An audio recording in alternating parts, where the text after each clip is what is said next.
What's up guys, and welcome back to another video. Today we're going to be changing the front brakes on my 2022 Audi Q3. Now this is going to be the same procedure from a 2019 all the way to a 2024, and I'm going to be linking all the parts in the description of what you guys need as far as tools and components to replace this. Now the parts that I'm going to be linking are going to be from a 2020, but like I said, from 2019 to 2024 it's all the same. So this is the only thing I could find on the website, but trust me, it's gonna fit. And I've been working a lot with the brand A Premium because their parts are so quality. If you guys haven't seen the video of me replacing those struts on my rear hatch, I used A Premium brand. I absolutely love them. So I ended up using their pads and rotors because I really trust them for this install. Now that we covered that, let's get into it. So these are the brake pads, and I already did the driver's side. So as you open this up, you are going to have a really nice quality set of brake pads. This kit is super nice, and this kit also comes with a little bit of grease, so that'll save you a little bit of money so you don't have to buy a big tub for this job. And here is the massive rotor. This part is amazing quality. I just got done with the driver's side and everything fit perfectly. So this video is going to be a really easy install, and I want to show you guys how easy it is to do your front brakes and save a ton of money, because the dealership wanted around $700 and a kit for the front is around $150, and you're gonna get ceramic brake pads. And if you guys are wondering where the jack point is in the front, it is on this control arm. We are looking in the driver's side, and that's the control arm right off the wheel under that bolt, and you can easily jack it up on each side. First thing we're gonna do is remove the black caps, and those caps can get removed by some needle nose pliers.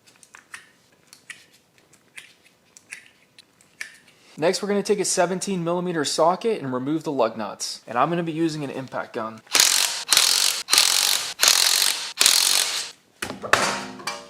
As you can see, these rotors are really getting worn down, so they're definitely due to be replaced. It has some pulsation under braking, so I just wanted to replace everything. If you're gonna replace the rotor, it's usually a good idea to replace the pads as well, just to eliminate all issues that you could potentially have. To make this job easier for us, we're actually gonna hop in the car and we're gonna turn the wheel to the right to give us more access on the other side.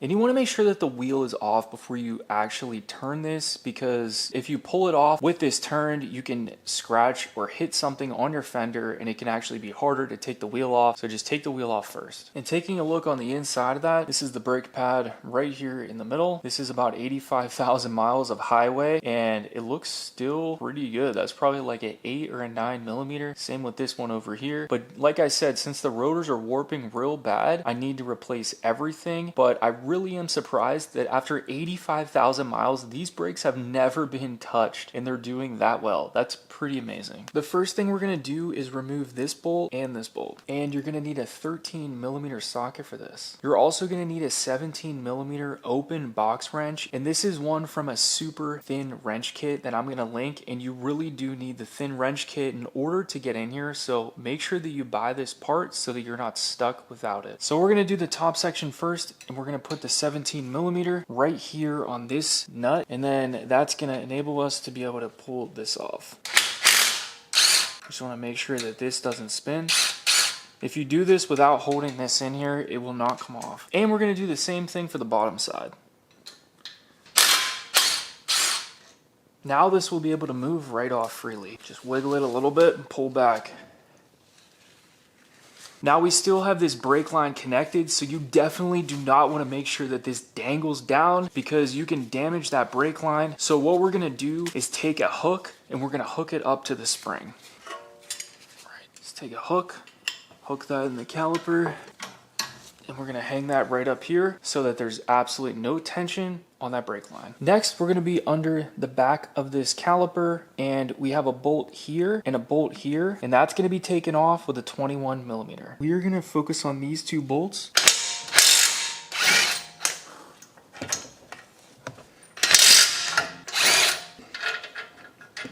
As you can see, that ended up coming right out. If you don't have an impact gun like me, you're probably gonna have to use a pretty serious breaker bar to get that off. So these are held on by about 90 foot-pounds of torque. So that's equivalent to about what your wheel is on. So if you have to use a breaker bar to get your wheels off, that's about the same exact pressure to get these two off. Now, before we go any further in the video, I am gonna use this PB Blaster to penetrate the rust on this rotor because these things can be a little bit difficult to take off. So we're gonna spray right here on the middle. And we're gonna give that about 10-15 minutes to soak in. While we're waiting for that PB Blaster to work into that rotor, we are gonna remove the pads. And after 85,000 miles, these really aren't that bad. So later in this video, we're gonna lubricate the outside of the new pads. And it's also a good idea to look at the old pads to see where the metal was hitting. And it'll help you understand where to put the new grease so that it doesn't make any noise. This side was the piston side, so you're just gonna put it right in the middle. And then on this side, you're gonna put it on the outsides. So now in this part of the video, we're gonna take our grease and we're gonna take a wire brush. So what you're gonna do is just pull this out, pull it out like that, and then once you pull it up, you're able to kind of get your finger in there and lift that off. There's a little ring that this sits. You don't want to rip the boot and pull it too hard because you don't want dust to get in there in the future. But now we're going to take that slide pin out, and this is what the slide pin looks like. It has a bunch of old grease on there, so we're just going to take a rag, wipe it all off.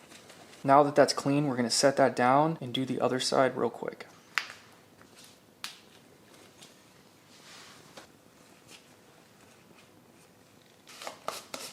Now we're going to take the grease and apply a little bit to our finger, and from here we're going to apply a thin layer to this slide pin. Do the same thing to the other side.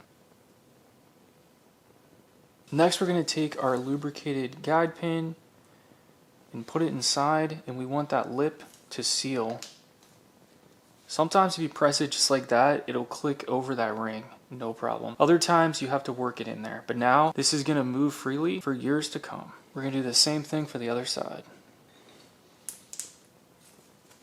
Just sometimes you just have to work it over that little lip.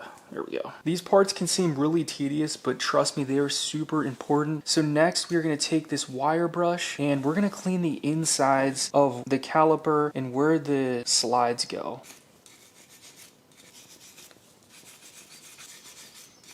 Same thing for the other side. Next, I'm going to take the grease that A Premium provided in the brake kit. Take a little bit on my finger here, and we're going to apply it on these slides. Do the same on the other side. Alright, and we have our brake pad, and we're going to provide lubricant to these little clips on both sides. And I'm going to apply grease on the other pad. Guys, make sure that you do not get this grease on the actual brake pad itself. That can cause squealing or issues later in the future.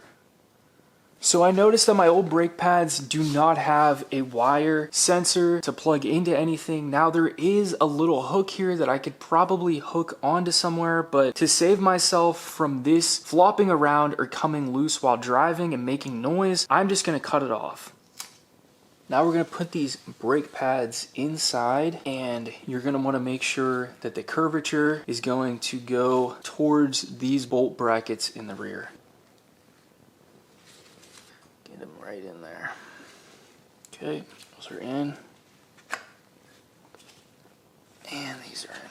Okay, we want to push them out towards the edge as much as we can without them falling off. So we want them looking like that, ready to go. We're still going to have to lubricate the backs of these, but we'll do that whenever it's on the car. All right, now comes the fun part. We're going to take a rubber mallet and whack that rotor until it comes off. Before we do that, we're going to put a few of these lug nuts on, just a little bit. This will help it prevent from flying off when we whack it. We're going to take a T30 Torx bit, and now we're going to remove the screw that's holding on the rotor.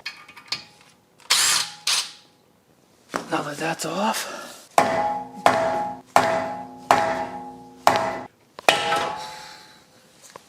there we go. Now this is going to pretty much want to fall.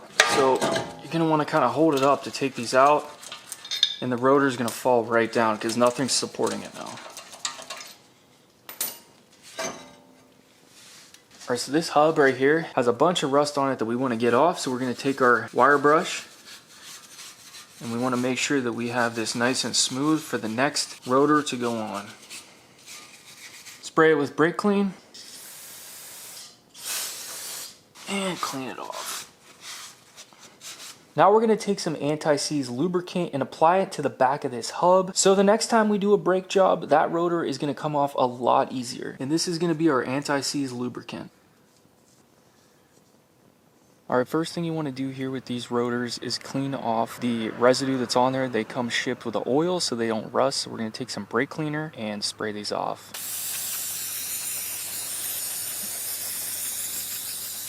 Just wipe it down. You can see how much oil we need to take off. We don't want that touching the new brakes.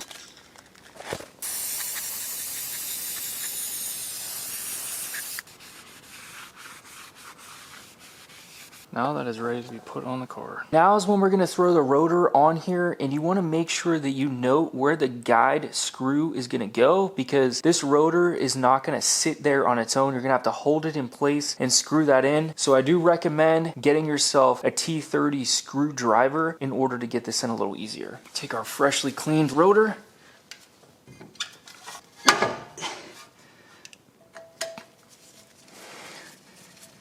All right, apply pressure, push this on. These aren't on that tight, so I'm just gonna impact it a little bit, but I think it's like 8 foot-pounds of torque, nothing crazy. All right, this is gonna be a little bit tricky to see, but now we're gonna take our caliper bracket with the pads already in it, and we're gonna put it right over, and we're gonna try to line up those holes to put these 21mm bolts in. You can kind of move this caliper bracket up and down a little bit until these bolt holes line up.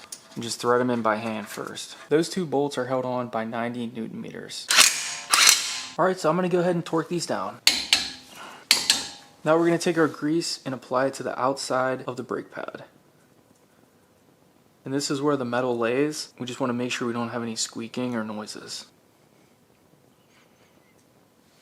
And we're gonna do a similar thing to the other side, although the piston is gonna hit in the middle here from the caliper. So we wanna make sure that the middle is all covered. For this next part, we're gonna be focusing on pushing that piston back into the caliper, and we're gonna need this special tool. This will push it back in from just a simple ratchet movement. And then once you get tight, you flick that and it'll reverse it out. So what we're doing is going to stick the tool right in between here, and we just want this piston to just go back in. But before we do that, we're actually going to wipe this rubber boot around with a towel just to clean it a little bit.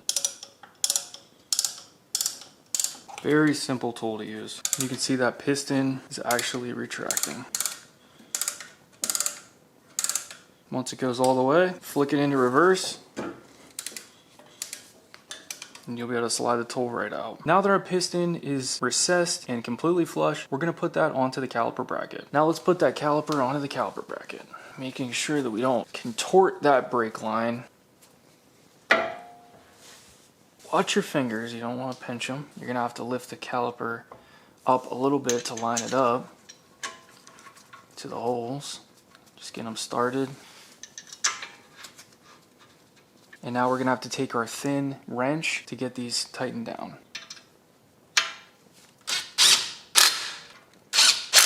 These two bolts are gonna be torqued down to 35 Newton meters. We're just gonna spray the rotor down just a little bit more since we were touching it. All right guys, we're almost done. Now's the time we're gonna straighten this wheel out before we put the tire back on.